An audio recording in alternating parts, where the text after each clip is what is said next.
Spirit Life!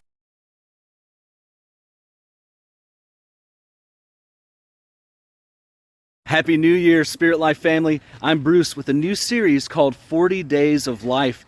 I've got Tirza and Veronica with me. Hey, girls. Hey.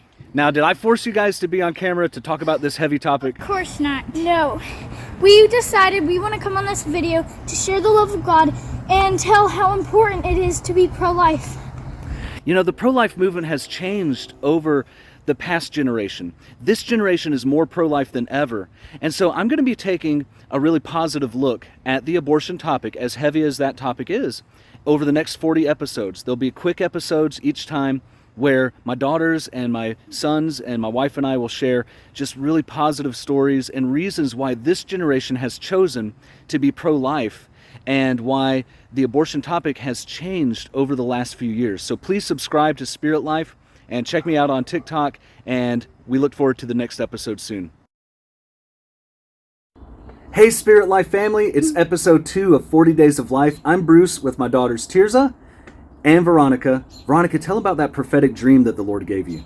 Okay, so I was in this cell and the doors were locked. I couldn't open them at all. This woman stepped in and she had some tools. She was trying to kill me with it. And so thankfully she left the door open, so I ran up the stairs and I was trying to go out the door, but this man followed me who was working for her. I begged and pleaded the man and said, "Sir, please don't kill me at such a young age. I'm only a child." And that's why I believe abortion is wrong, because so many babies die each and every day and nobody seems to care. This dream represents what it's like when a baby is on the way to the abortion doctor. The womb should be a safe place for babies to grow, not a prison where they wait to die. Hey Spirit Life family, it's Bruce and Tirza on episode 3 of 40 Days of Life. Tirza, how old are you? I'm 10, and by the way, I wanted to ask one question.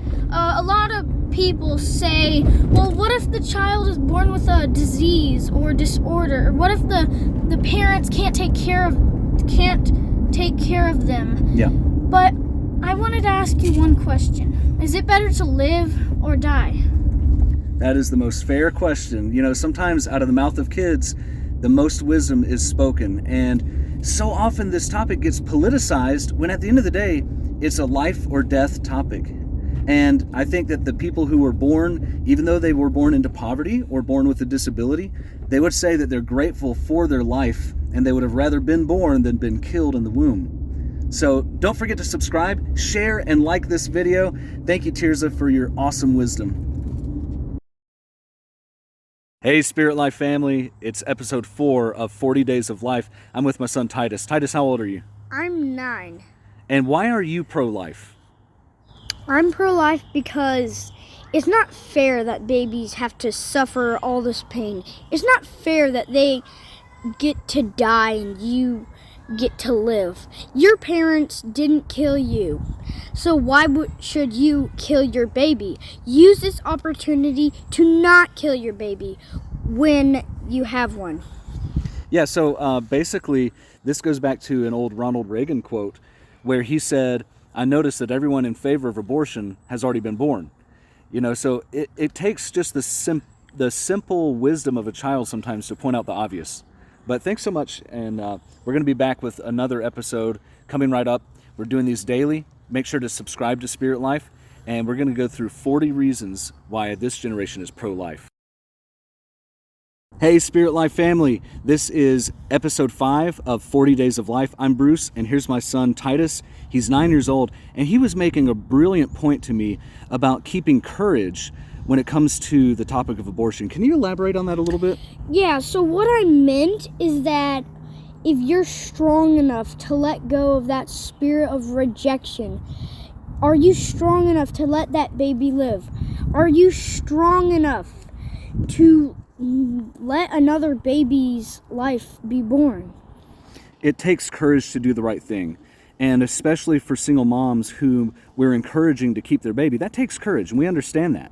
And that's a big deal. But we're also encouraging fathers to make the right choice, to be courageous, to step up and be strong, real, actual men, and provide for and keep their children, their sons and their daughters, rather than sending them off to be killed.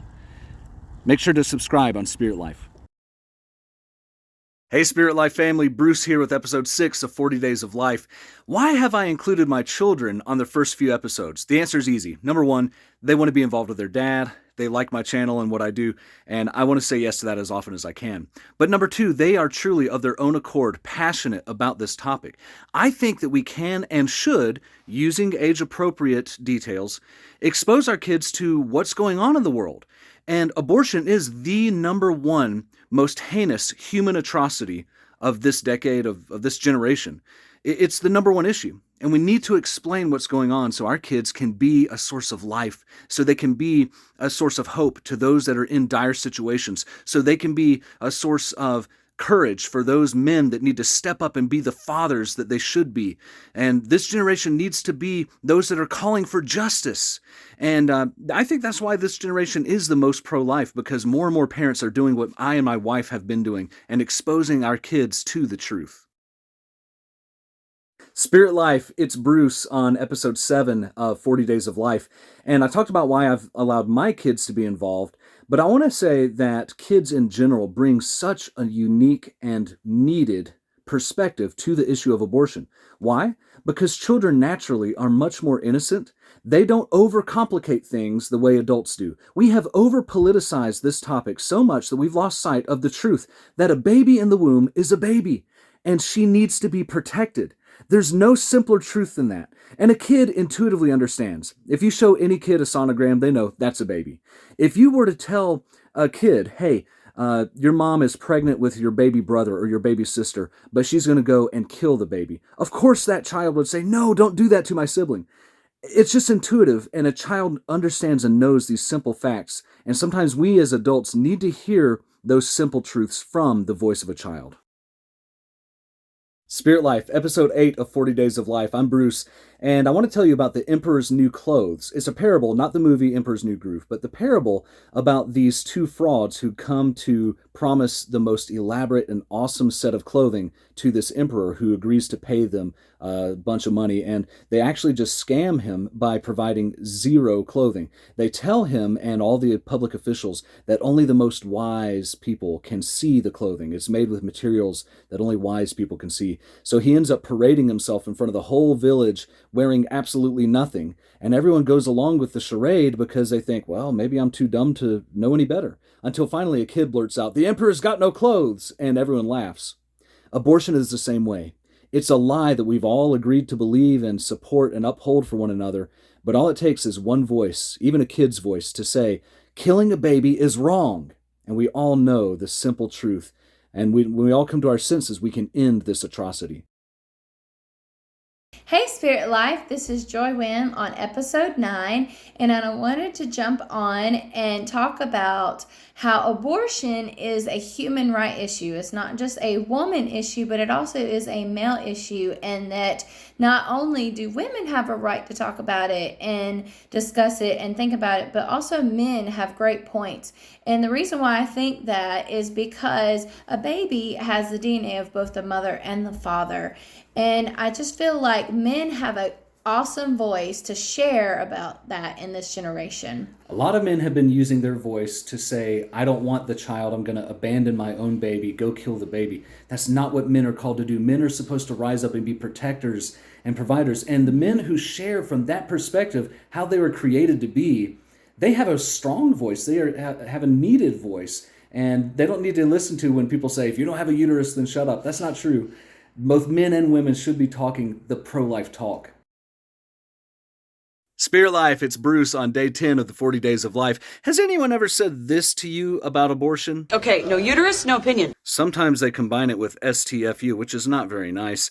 But they only ever say it to pro-life guys, not pro-choice guys. And they forget that most people with a uterus oppose abortion. Most pro-lifers are women. And if we're going to discount the opinions of men, we have to throw out Roe V Wade, which was decided by an all-male court. You know, the slogan doesn't really make any sense. Non-slave holders opposed slavery.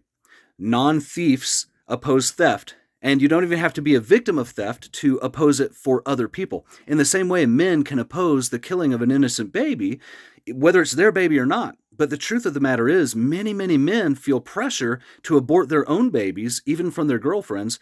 But many men these days are choosing life instead. They're stepping up and they're taking responsibility and they're choosing to keep their babies. This generation is more pro-life than ever because science.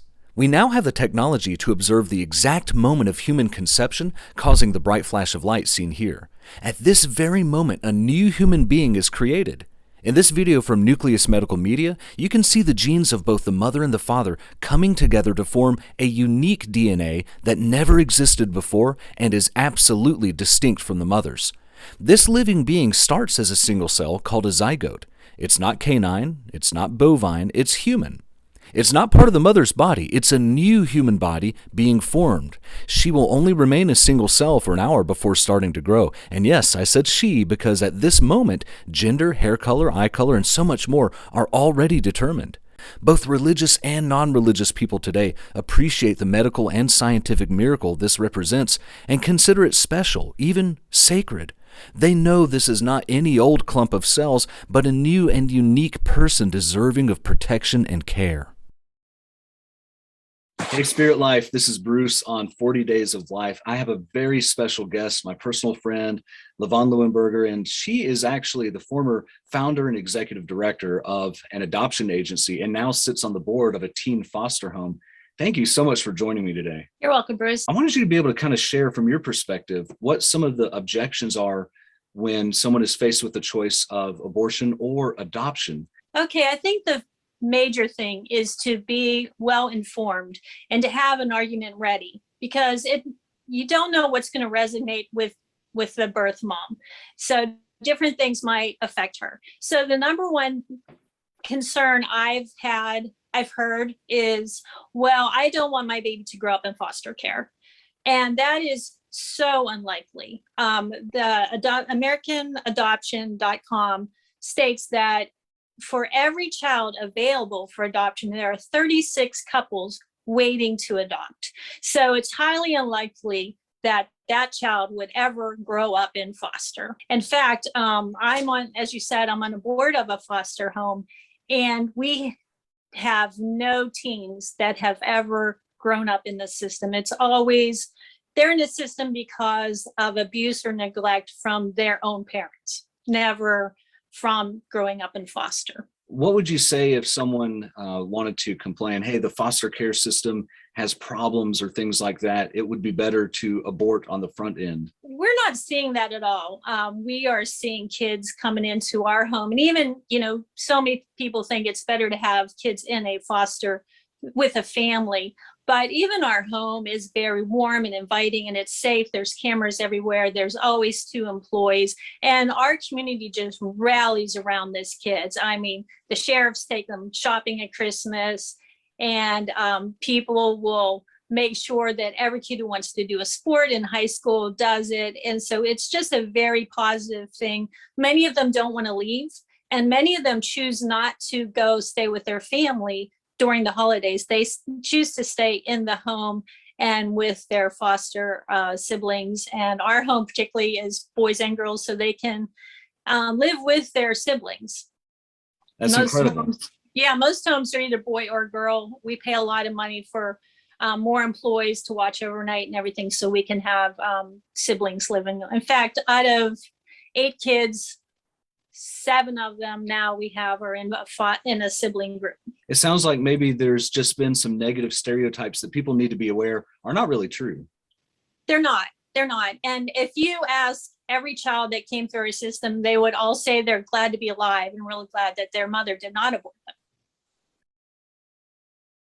Levon, when you were working with mothers in a crisis situation, how did you reassure them that adoption was a good option for them? And how did you overcome some of the fears that they might have had? One of our big concerns is, I don't want to be walking down the street and wonder if every kid is mine. An option for that is to choose an agency on the other side of the country. So if you're in the East Coast, you can have an agency here work with an agency over there in another state, and it will make sure that the likelihood of you running into a child is very low. But even if you didn't like your baby living in America, Europe is always an option too.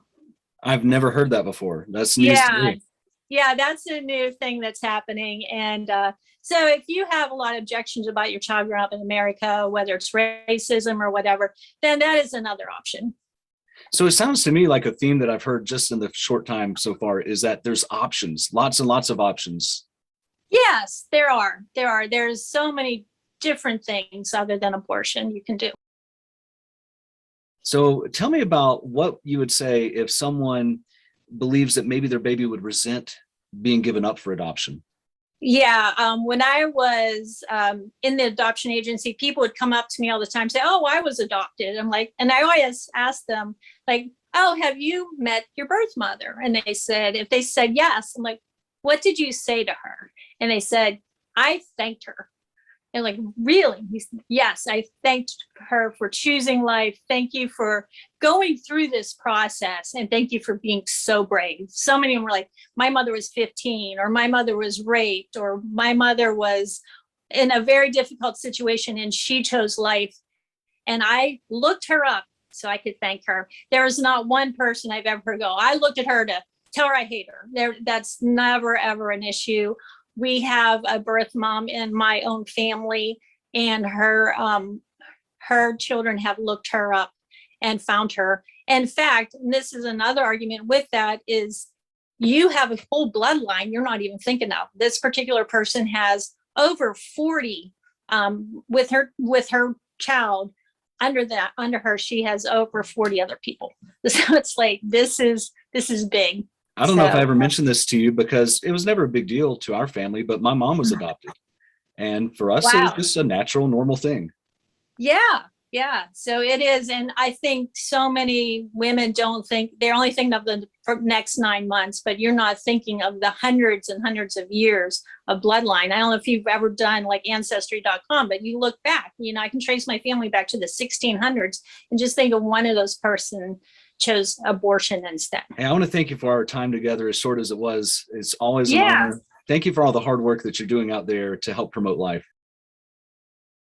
Spirit Life, it's Bruce with my son Jonas. Right before Jonas's due date, we actually discovered that my wife had low amniotic fluid. We had to do an emergency C-section. And I watched amazingly as this little guy was in one location, one moment, and then the doctors moved him a few inches the other direction, and the next moment, he was born. He was unborn, then he was born. Same guy, same exact awesome little guy that he is today. And we all know that the baby in the womb is the same as the baby outside the womb. Your location doesn't change who or what you are, just where you are. And what's interesting is Jonas is still dependent on me and his mom. If I left him out in the woods, it would be a tragedy. He would starve or something. He can't procure his own food or shelter. A baby is dependent upon the mom as well, the same way that an astronaut is dependent upon his teammates in the space station. He's tethered with an umbilical cord to the space station. My grandma was dependent upon the rest of the family before she passed away from Alzheimer's. And don't dare tell me that grandma was disposable. Of course not. A baby in the womb is dependent, and that should make the baby more worthy of protection, not less worthy of protection. Hey Spirit Life, it's 40 Days of Life, episode 16. I'm Tirza. And I'm Veronica. These are my daughters. I'm Bruce. And if you were to compare Tirza and Veronica side by side, you might think Tirza is older because she's a little taller for her age. And actually, the truth is Veronica's the oldest, even though she's a little shorter for her age. Size doesn't make someone more or less valuable, right? I mean, we all started as one single cell. We all started the same size and as small as you can get, really. And when you look at an ultrasound, you're not looking at the thing that would become you. You're looking at you, just smaller. When people make excuses for abortion by talking about size or location, like inside the womb, outside the womb, or even the conditions where they were conceived in rape or incest, or how they might grow up in poverty or foster, what you're saying is that those people are less valuable. But the truth is that what makes us valuable is that we're human. In the words of Dr. Seuss, it says, a person's a person no matter how small.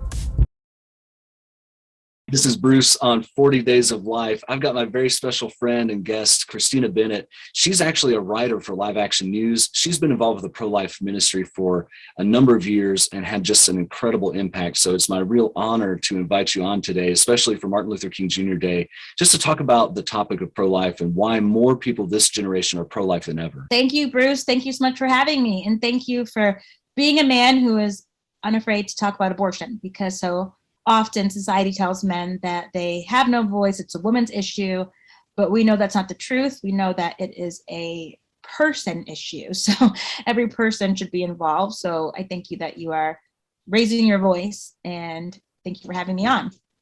You know, with the civil rights movement today that we're celebrating with Dr. King's legacy, it reminds me that the issue of abortion is a human rights issue. It's a civil rights issue. It's an issue about humanity itself. Yes, I believe that it is the greatest human rights issue of our day, because without the right to life, you have no other right. So I look very fondly upon the legacies of people like Harriet Tubman, Sojourner Truth, Frederick Douglass, Martin Luther King Jr., Coretta Scott King, and so many other abolitionists, so many other civil rights leaders. I look to them as my heroes.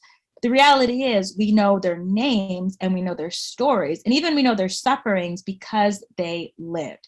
Because they lived even in the midst of horrific experiences with injustice, but because they lived, we know their names. We look up to them as heroes. We honor them, for holidays. We tell our children to be like them. But when it comes to the preborn child, that child doesn't even see the light of day if they are aborted. That child is dismembered in the womb, and they are discarded, and they never have a chance to live out the destiny that God has for them. And so therefore, we have to start with the right to life. It's foundational. We have to protect children in the womb as the primary thing that we do, because without life, there's nowhere you can go from there. If you don't make it out of the womb, it's over for you. If we can't even protect the most vulnerable of our society in the womb, then how can we expect to protect any other group? Right, exactly. We have to start here, and we have to teach our children that life is to be respected in the womb and outside of the womb. And there's so many different movements out there today that are fighting for, civil rights, social justice, and so many of them have good intentions and they're fighting for good things. I'm not fighting against them, but I want them to understand that our role in fighting for life is just as important as any other fight, because we are together fighting for the life of that person. I want a young Black boy to live. I want him to be born. I want him to survive coming out of the mother's womb. And then I want him to flourish and thrive. I want him to become a teenager. I want him to become an adult and have a family. I want him to become an elderly man and, hopefully die in his sleep after he's lived out the dreams that God has for him. And so there's all these different parts of a person's life where they're going to fight injustice, and maybe they'll fight discrimination when they get older on the job, or maybe they'll deal with police brutality, or maybe they'll deal with situations regarding their family and different struggles. Who knows? There's so many things that we deal with. But again, if they don't make it out of the womb, they'll never be able to encounter life and all of its glory and all of its struggle. If you think about what's going on with, as honoring Dr. King's life and legacy, we've had to come to a place where we all agree, okay, it doesn't matter if you're Black, white, Jewish, Asian, doesn't matter if you're Democrat or conservative. It's wrong to prevent Black people and white people from going to school together. It's wrong to prevent them from drinking at the same water fountain. It's wrong to say that Black people have to go through a back entrance in order to eat at a restaurant. We've all come to that agreement. Now, not every single person, of course, but the majority of us have come to that agreement. And that's how it has to be with the pro-life cause. So we have to all come to the place where we recognize this is a human being. And one of the things that I'm going to talk about at an event coming up soon, but it's been on my heart, is that when Roe was created, they took the 14th Amendment and they really twisted it to create a right to privacy out of the 14th Amendment. And the 14th Amendment is about, ensuring citizenship to Black Americans, and the 13th Amendment abolishing slavery. And the fact that our government would take that amendment and create this right to privacy, and then that becomes this thing that ends up being the number one cause of death in the Black community is really wicked. There's really no other way to describe it. It's truly wicked and unjust, and it actually prevents us from having everything that we were supposed to have in the 14th Amendment that was promised to us. It's being taken away because they inserted, a so-called constitutional right to abortion where there's no such thing. Our Constitution, there's no such right to abortion. That's completely made up. And it's made up to profit a huge greedy industry and to keep, control of, like Ruth Bader Ginsburg said once, I thought Roe was about the numbers of people that we didn't want too many of. She said that, I think it was in 2008, and then tried to pretend that she didn't know what she meant by that. But I think it was pretty clear that she was referencing the Black community and the fact that Roe has been used to bring about population control and populations that we don't want too many of, which is what she was alluding to, and also what Margaret Sanger knew was the reality. I think it's important that people understand that abortion is the number one cause of death in the Black community. Tragically, Black women are 3 times more likely to abort than white women. And it's because we've been targeted by the abortion industry. We've been targeted by them. 78% of surgical abortion facilities are in lower income minority neighborhoods, and we're suffering. As a community, we are suffering. And so we must come with a hopeful perspective and let people know that there are other options, that they can choose adoption, that they can choose parenting, and that we don't just care about the baby in the womb. We care about the baby, the toddler, the teenager, and we want to support them. That's why crisis pregnancy centers or pregnancy resource centers that do such great work. I worked for one for 4 years, and they're not just giving out diapers and baby clothes, but they're doing parenting classes, and they're walking with women, and they're walking with families. And that's just one way. There's so many other ways: maternity homes and women's centers and adoption agencies and church programs, Bible studies like Embrace Grace, and support groups. There's so many ways for us to not just have these ideals and beliefs, but to live them out by our actions. And that's what Dr. King did. It wasn't just talk, he was walking the walk. Warning, especially for young viewers. The following footage, while animated, is still graphic because it shows the medical procedure of an abortion. I'm showing this clip, though, because education is important, and one of the major reasons this generation is pro-life is that more and more people are being exposed to the truth. The abortion industry would like us to think that abortion is merely a medical procedure like taking a pill or getting a mole removed. But in the D&E procedure, a very common type of abortion done between 13 and 24 weeks, each limb of the baby must be violently ripped off and then reassembled on a table to ensure no parts are left behind. The most difficult part of the procedure is crushing the skull because it is too large to fit through the birth canal. Then the uterus is scraped with a curette. When people see medical documentaries like this, they often change their minds about abortion. They can see it is barbaric, cruel, and violent towards the most vulnerable of our society. And yes, at this stage of development, the baby can feel the pain caused by this procedure, and she often moves to avoid the Sofer clamp and other instruments. If you're considering abortion, listen to this. I'm Bruce on the 40 Days of Life on Spirit Life. It's day number 20. I'm halfway through, and I've noticed something from the pro-choice side out there, that there's a foregone conclusion that abortion is just a given. It's going to happen. I've even talked to people who say, well, I'm not going to have this baby. I can't have this baby. I'm too poor. I'm in college. I have a career or whatever. I even had one girl say, I'm in high school. I can't have this baby. And I want to stop and ask this question. Why not? Why not have your baby? I've never once heard a mom who was in a crisis situation who chose life instead of abortion and regretted it. Never once. And in fact, I'll say this, I've never once heard of a man who chose to rise up and be a father who regretted his decision either. When you rise up and you decide, I'm going to take responsibility, I'm going to be a father to this son, to this daughter of mine, instead of killing them, I've never heard a man regret that decision. Abortion solves the problem of an unplanned pregnancy the same way that suicide solves the problem of depression. In other words, it doesn't. It concludes that there's no hope. But there is hope. I'm here to tell you there is hope. There's always hope. Let me tell you this, just on the practical side of things, for every one baby that could be given up for adoption, there's 36 couples waiting to adopt. You'll find the perfect family for your baby if you don't feel that you can keep your baby. But that's fine. Don't give up on life. Don't give up on hope.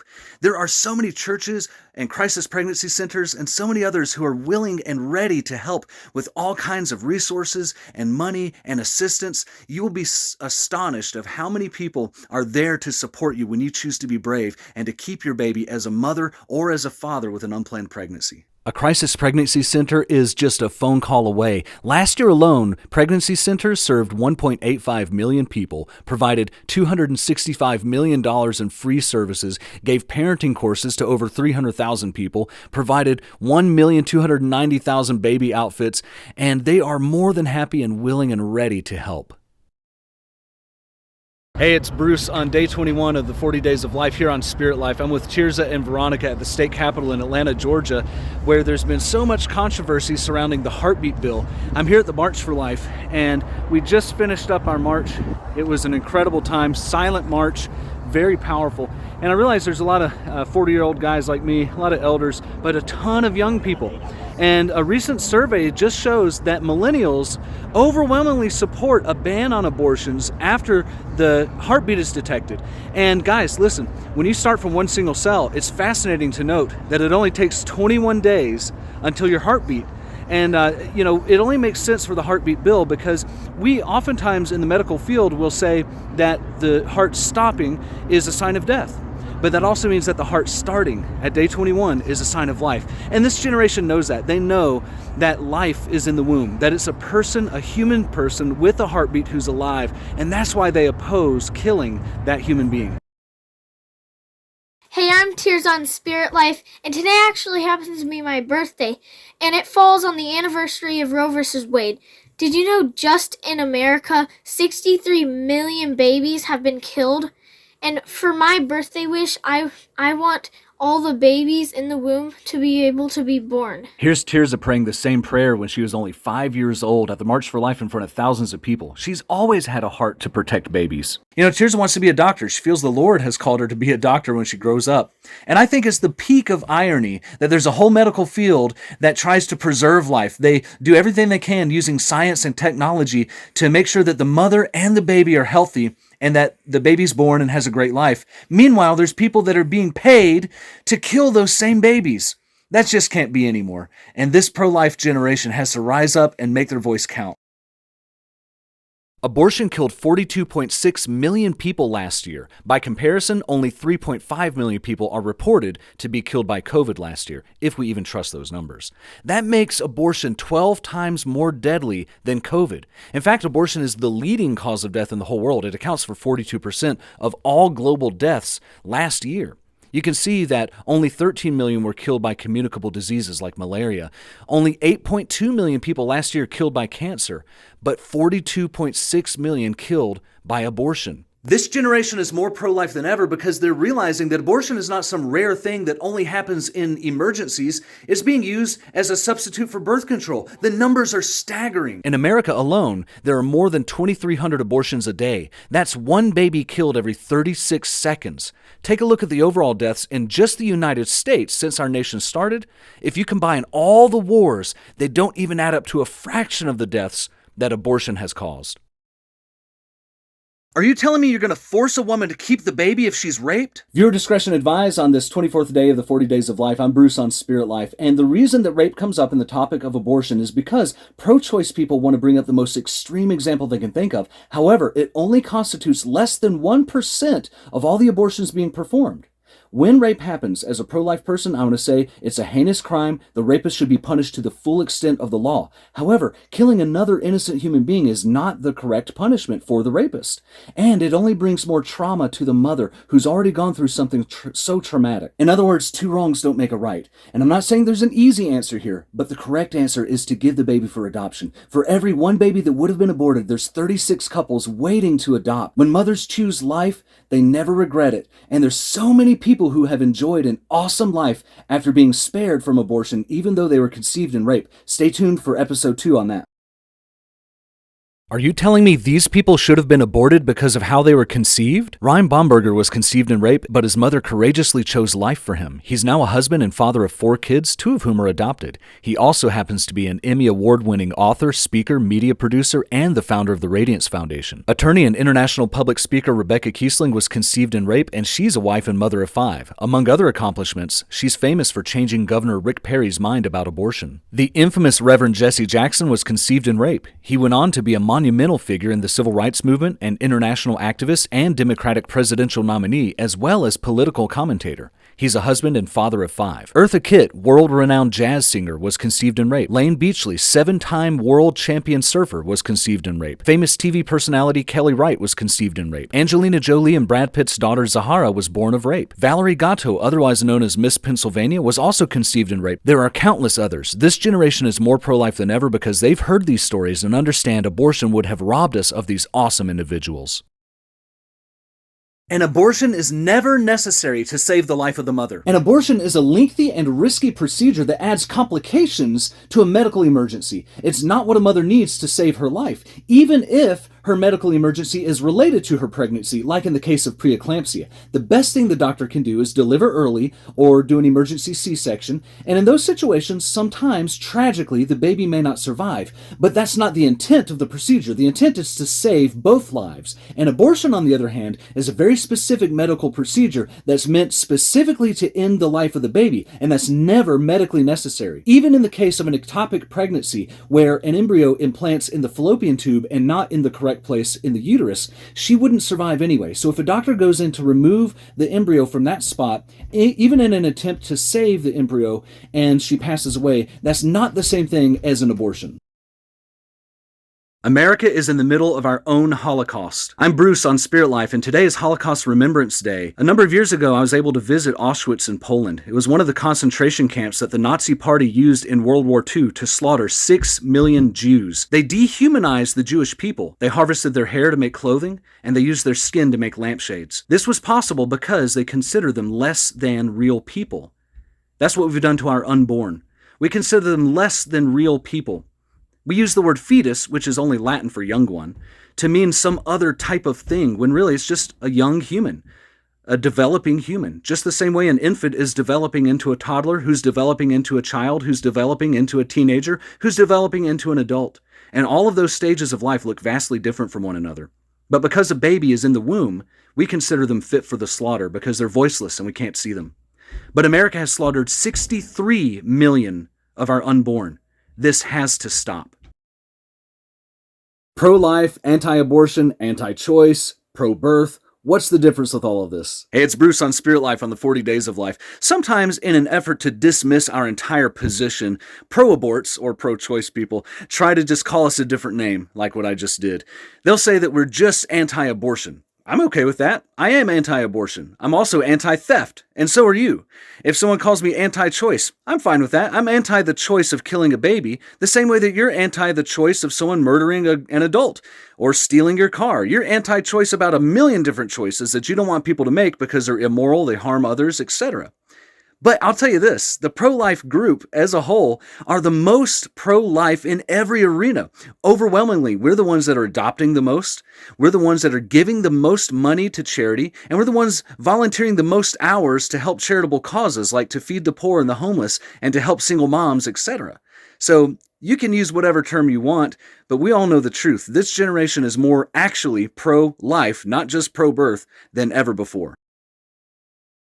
We were told our son had a fatal genetic disorder, and when my wife refused to abort, the doctor sneered. "What are you, religious?" He's a healthy 7-month-old now and currently asleep on my shoulder. No genetic issues, though he was born premature and spent some time in the NICU. Hey, I'm Bruce on Spirit Life on the 40 Days of Life, and the story I just read is actually not uncommon. There's a lot of times where a mom was given a false diagnosis, told to abort, she kept her baby anyway, and the baby was totally fine. It was a false diagnosis or a mistake. Doctors make mistakes. I love doctors. I love the medical field. Medical science has done wonders, but it's not a perfect science. And so we don't need to always trust the bad report. Besides, even when there's a 100% chance that the baby will be born with some sort of defect or something, does that mean we should start aborting for everyone that has any little flaw? Should we abort girls like they do in China because they'd rather have a boy? What if you could determine whether the baby had the gay gene? Would you abort the baby if you didn't want them to be homosexual? This is eugenics, the same thing that Hitler tried to do with Nazi Germany. And if we don't learn from the past, we're doomed to repeat it. This generation is pro-life because we know that we can't start judging who's fit to be born and who's not. I personally don't believe in human trafficking. I wouldn't own one, but I think someone should be allowed to own a slave if they need one. I'm personally against murder, but I think if someone needs to kill someone, they should be allowed to, bruh. What's next? I don't believe in abortion, but women should have that choice. Yeah, the pro-abortion logic just really makes no sense. It's Bruce here on Spirit Life on the 40 Days of Life. And this generation is more pro-life than ever because we see through the smoke and mirrors of the pro-choice movement. We're sensitive to moms who are feeling desperate, they're in a bad situation. We understand the complexities of what they're going through, but we also understand that the baby in the womb is a real person, whether she was conceived in rape or might grow up poor or even have Down syndrome, and she deserves to be protected. That's the bottom line. When the pro-choice people used to defend their position, they would say that they wanted it legal, safe, and rare. Now they say they want abortion up through 9 months, on demand, without apology. We know that's just dumb. It makes no sense, and people today are jumping ship out of the pro-choice campaign, and they're joining the pro-life movement because they want to give actual aid to mothers in need, which is what the pro-life people are doing these days more and more than ever. They want to offer hope, which is what we're all about. Abortion is not just a women's issue. I hold men responsible for the majority of abortions. A vast majority of the women who abort do so because their baby daddy has pressured them to kill their baby, or they've just totally abandoned them. I want to say very clearly, the men who are doing this are acting wickedly. They're just using their girlfriend as a sexual object, and they're not stepping up to take responsibility like they should. These men have done terribly to our nation, and there's a vast fatherlessness epidemic in this nation. I think that that's the main driving factor behind abortion. So I don't condemn anybody. There's always forgiveness. There's repentance. You can step up and do better. And most men this generation have decided to step up and do better. They know the baby in the womb is a baby that's alive, that needs to be protected. And when you rise up to protect a baby like you're designed to do, a man feels alive. Men, if you can't commit to caring for a pregnant girlfriend and your own baby, then don't have sex. I'm calling men to step up boldly to be leaders for their families and to guide their girlfriends towards what's good.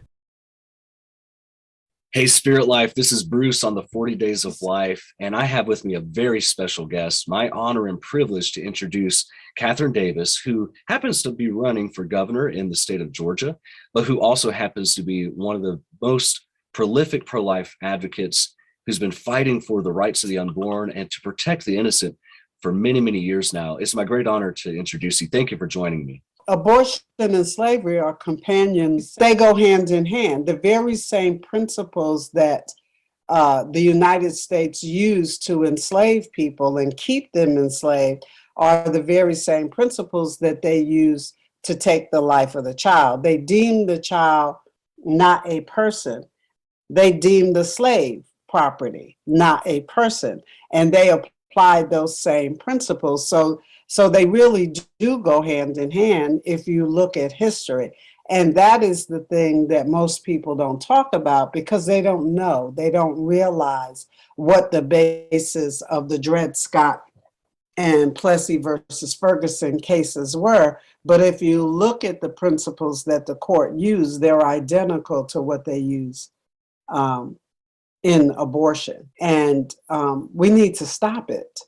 And we need to take affirmative steps to transition the culture away from devaluing life, because the devaluing life has now spilled into every area that we look at in this nation.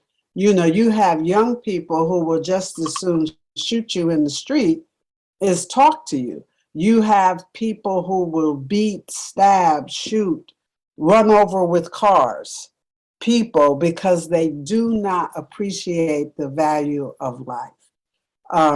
They don't appreciate the imago Dei, that we are made in the image and likeness of God. And they have taken the very principles of us being made in God's image and used it to keep us fighting one another on something we didn't have anything to do with, which is the color of our skin.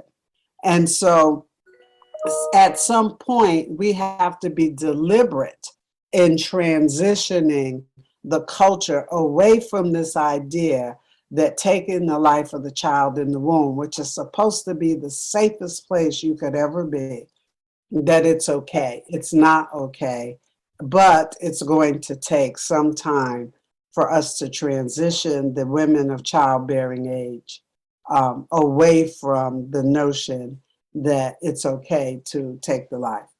of their baby. I've heard pro-choice people say, well, if you can't figure out every solution and how to live in a post-abortion nation, then we shouldn't end it. And I feel like the analogy is clear that people could have used the same rhetoric in the days of slavery and said, well, unless you can figure out every detail about how to take care of the post-slavery America, then we shouldn't do it. But the immediate action that we need to take is the same that they took, to give human rights to those that are most vulnerable. And it's not the government's role to take care of every facet of human life. We have responsibility for ourselves. Well, we have just really exploded when it comes to young people. There are so many young people in the pro-life movement. There are just all across the country, Students for Life, that's one organization. They have college groups, they have high school groups, they have middle school groups, they have after college groups. And young people are just becoming increasingly pro-life because they have the technology at their fingertips. They are on social media. They're learning the pro-life apologetics. They're understanding what's happening, and they understand that their brothers and sisters have been lost to abortion, and they've seen their friends go through it, and they know that it's awful. In addition to that, the Black pro-life community is growing. I'm part of a group called the National Black Pro-Life Coalition. In addition to that, there is a group called Black Women in Pro-Life that I'm a part of, and another group called Pro-Black Pro-Life that I'm a part of. All groups that didn't exist, 20, 30 years ago, that exist now, that are flourishing and growing. In addition, there are all these amazing progressive groups. My friend Teresa is an atheist, and she runs a group called POW, which is Progressive Anti-Abortion Uprising. And she's amazing. There's my friend Kelsey runs a group called Secular Pro-Life, which is for atheists and secular people. There are all these different groups that have unique beliefs. Democrats for Life. My friend Destiny runs a group called New Wave Feminists, which is a pro-life feminist. And they are letting people know that they're not religious, and they're not pro-life because of that reason, many of them, but they're pro-life because they believe dismemberment is wrong and that we shouldn't kill people. So, which, we should be able to all come to that same agreement. Hey, Spirit Life, this is Joy Wham. I wanted to talk to you today about what the Bible has to talk about life in the womb. And if you would join me in reading Psalm 139, verses 13 through 15, I would love to explain it. And it just goes in details how life is happening inside the womb. It says here, "For you formed my inward part. You covered me in my mother's womb. I praise you, for I am fearfully and wonderfully made, and that my soul knows well. My frame was not hidden from you when I was made in secret."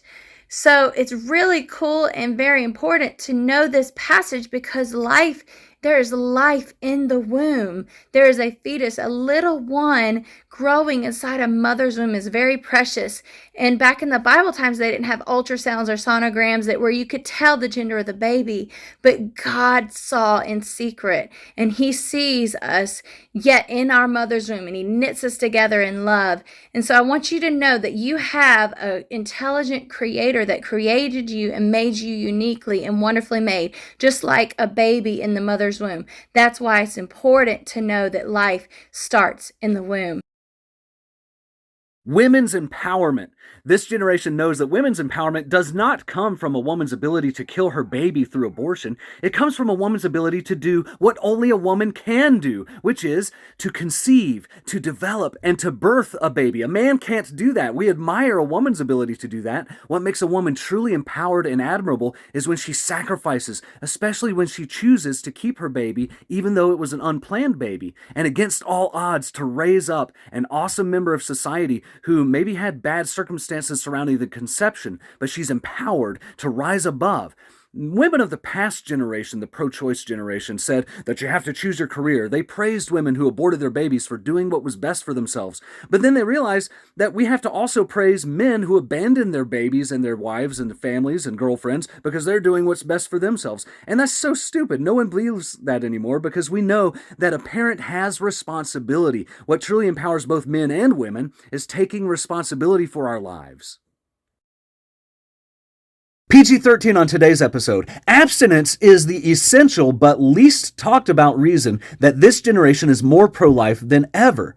In the past, over half of high school students had had sex. Today, it's lower than 38%. It's dropping each and every year, so younger people more and more are choosing abstinence. When they do have sex, it's with fewer partners, and it's less frequent overall, and fewer teen pregnancies are happening as a result. People in this generation understand that the biological purpose of sex is to create a baby. They know that once they create a baby, whether it's in the womb or out of the womb, that baby deserves to be protected. And so this generation is choosing to be responsible and not have sex because if they're not ready for the baby, then they choose not to make one in the first place. And no matter what kind of contraceptives they may or may not have access to, those contraceptives are not 100% effective the way abstinence is. And this is not just a religious thing, it's across the board. Every demographic has embraced this practice, as you can see in these charts, and is being reported on by the Washington Post, New York Times, and other secular organizations. I was too far along, but they went ahead and did the abortion that I paid for to me, which put me in the hospital again. They left arms and legs where I had to go to the hospital and have a DNC, which really was an additional type of abortion because there were baby's parts that were left inside my womb. I was at work, literally doubled over in horrific pain. I mean, I thought I was going to die. I mean, it was horrible. And this was days or maybe even weeks later. So that was pretty traumatic, the 3 different abortions that I had. But the third one that I had, this time, the doctors did not give me any anesthesia. I was under anesthesia the first 2 times, so I didn't really know what was happening. But this time, I knew exactly what was happening. They handed me probably a Loratab and maybe a Tylenol.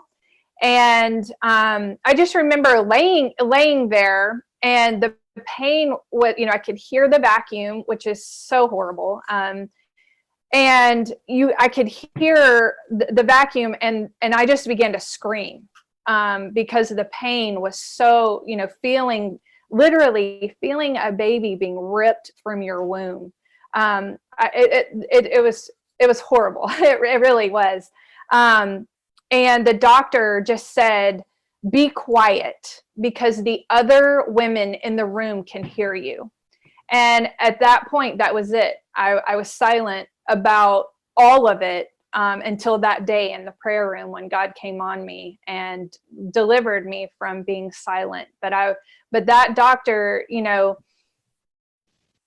his sternness, I'll never forget the sound of his voice and his sternness. And he didn't want the ladies in the waiting room to hear so that they would leave.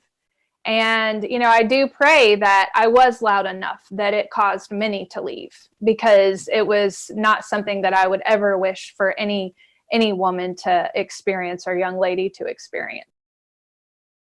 2006, I was not following the Lord and had gotten into a relationship where I ended up getting my girlfriend pregnant. And at the time, I didn't even know really what abortion was except just a medical procedure. And so talked her into having an abortion and paid for it.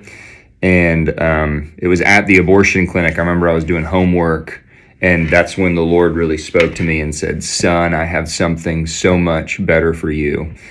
And it was shortly after that God began to encounter my life, and I eventually surrendered my life at the end of 2006 to the Lord. And a year later, I was invited with the ministry to go down and pray over an abortion clinic, and I didn't know which one we were going to, and it ended up being the exact one where I had my abortion. And in front of this abortion clinic, I began to pray, and the heavens opened naturally, and it began to rain, and I just wept with the Lord and prayed and was able to have a moment of really grieving and repenting for the sin of having my own child murdered and an abortion. And since then, God has done a lot of healing in my heart as I've processed it. I think at this time I would have had a 14 or 15-year-old child. I have 2 girls now of my own, married with 2 little girls. and their lives are so precious and amazing. And so there's this sadness in my heart that I still carry, that I would have had another one. And so as a man, it's painful, even though it wasn't my own body. It's different for the woman, obviously, but there's still a level of grief in knowing that I took part in having my own child aborted. And so just for those out there that are wrestling, potentially thinking about having an abortion, or you've had one and you're a man, just know there's forgiveness. The blood of Jesus covers all sin. He is gracious and longs to be merciful when we come to him and repent and in humility own our own brokenness and our own sin. He's the God that redeems, and he only redeems broken situations, and so he's good at it. And so it's been 15 years now since that, and the Lord has done so much redemption in my life. And so bless you guys. Hope this testimony encourages you and is something that can help you continue to see the glory of Jesus and his great forgiveness. There is healing. And you don't have, if you've been through abortion or you've been a part of abortion, if you're a man or a woman, there is healing that Jesus will bring in. There's so many good organizations that can bring you through the healing. You don't have to suffer. You can be free of all fear and all torment that the doors of abortion open up in your soul and in your mind and your will and your emotions. I would definitely encourage you to spend some time taking communion. And do it daily. Do it 3 times a day. As if you take medicines or vitamins, do it as many times as you take medicines or vitamins, and just invite the broken body of Jesus to meet you in that place. And just, when you're and forgiving, one of the most important things that I could recommend in regards to taking communion is before you partake, you sit there quietly and you think about anyone you need to forgive. So for me, that would have looked like I need to forgive the doctor. I need to forgive myself. I need to forgive my parents because they had a hand in the first abortion that I had. And just go through the list. The guy that got me pregnant, that we shouldn't have been doing that anyways. The list of forgiveness, and then turn around and bless them with your mouth. I bless my mom with wisdom and revelation. I bless the guy that did this, that he would be in a place of holiness. And just walk through blessing, and then take the body and break it. And just thank God, thank Jesus that he died on the cross for you and your healing and for your baby's healing. And then drinking the blood of Jesus that gives us salvation, that we can, because we deserve to go to hell and spend eternity in hell for murdering a baby. But because of his blood and his broken body, we don't have to submit to that. We don't have to endure the pain of eternal separation from Jesus Christ. You can connect to other pro-life organizations. They can take you through, but I really feel like Restoring the Foundations, RTF, is an excellent way after you spend that season in communion, really communing with God, and then, possibly looking into Restoring the Foundations. I highly recommend the thorough format in regards to abortion and any other emotional hurts that you have. This is why abortion will end. Jesus, I plead your blood over my sins and the sins of my nation. God, end abortion and send revival to America. My bracelet used to be red, but I've had it on for 17 years and I've never once taken it off. And every time I see it, I pray the same prayer that my children just prayed. We know that there's going to be no abortion in the age to come, but I believe before Jesus returns, he's going to honor the prayers of his saints. He's going to honor all the thousands of people like myself who've been praying for the ending of abortion. History belongs to the intercessor. Moses stood between God and man, and he changed the course of history. With one fast, Daniel transformed a nation that was governed by demons. God will bring justice to his elect who cry out to him night and day, according to Luke 18. I believe before Jesus returns, God will end abortion the same way he ended institutionalized slavery. And I believe it's going to be according to the law and according to people's hearts, which have been changed as well.